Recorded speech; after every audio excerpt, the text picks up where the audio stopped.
Ideme sa zaoberať otázkou, ako spraviť to, že tento trám bude zapustený do existujúcej stavby. Na to slúžia zámky, ktoré si ideme nakresliť, to si tiež ukážeme, ako sa robí. A aby to kleslo presne o ten správny rozmer, alebo o tú správnu hĺbku, na to používam takúto paličku, niektorí tomu hovoria, že patik. A keď si to priložím sem, tak uvidím, o koľko mi to klesne. Čiže si to môžem skontrolovať, aby mi nikde neležal jeden trám na druhom. Takže vidím aj, koľko tam bude tá medzera, čo je tak akurát. Najprv si musíme vyznačiť zvislice, na to mám odvahu. Kedy si používali na to olovnicu obyčajnú.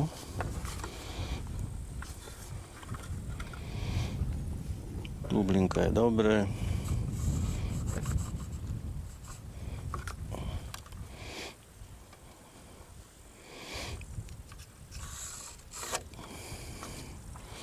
Tam niekde potom bude zárez, to vysvetlím neskôr.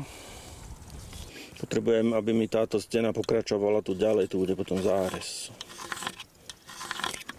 Zámky fungujú tak, že sú tak samosvorné. To znamená, že netreba tam už dávať žiadne klince, koly, šroby, čokoľvek.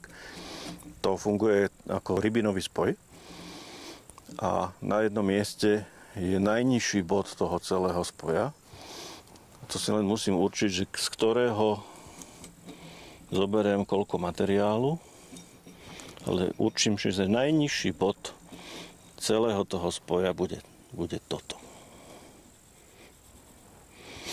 A keďže chcem, aby mi to potom kleslo o presne túto vzdialenosť, tak tu si to vyznačím. Tu si len urobím kontrolnú čiaru vo vodováhe.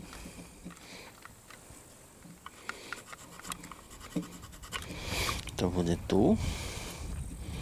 No a teraz prečo som to spravil práve tam? Ja potrebujem, aby toto drevo, tento zrub padal sem proti tejto hrane. Toto bude odpílené. Čiže bude padať tu dolu. Ja tu potrebujem vyrezať naklonenú rovinu, po ktorej sa mi toto bude šmýkať oproti tejto hrane. Takže tu si spravím šikmú čiaru. Typicky to dávam 2 cm, 1 cm podľa toho, že koľko tu má materiálu, z ktorého viem uberať. Tu som si pomohol s týmto, dám to na 1,5 cm. Stačí.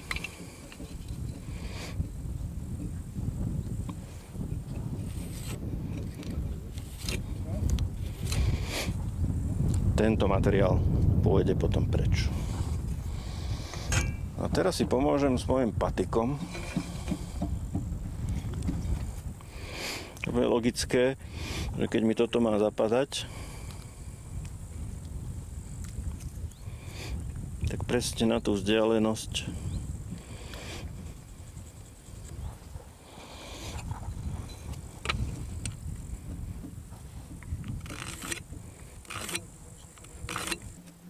čiže aby sme to aj zblízka videli.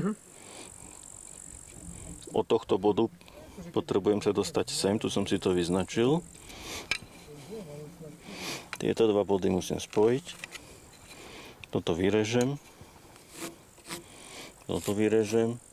A potom mi to pekne sadne. A keďže to je takto naklonené, tak v podstate tento bodík bude tlačiť sem, sa bude šmýkať dolu.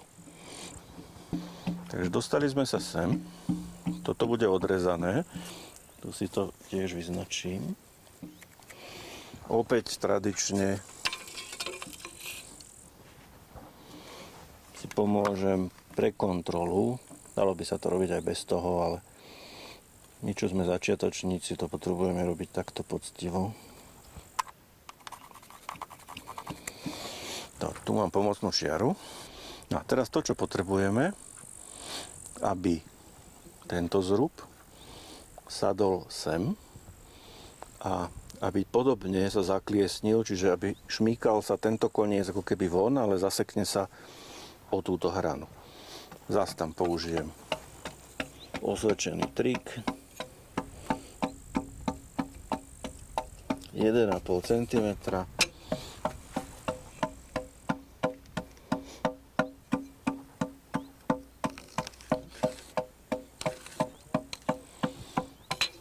A znovu vyberiem patik a vyznačím si.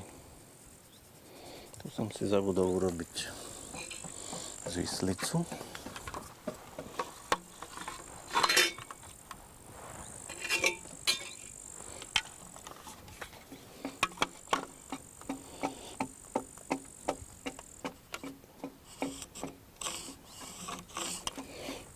Takže sem.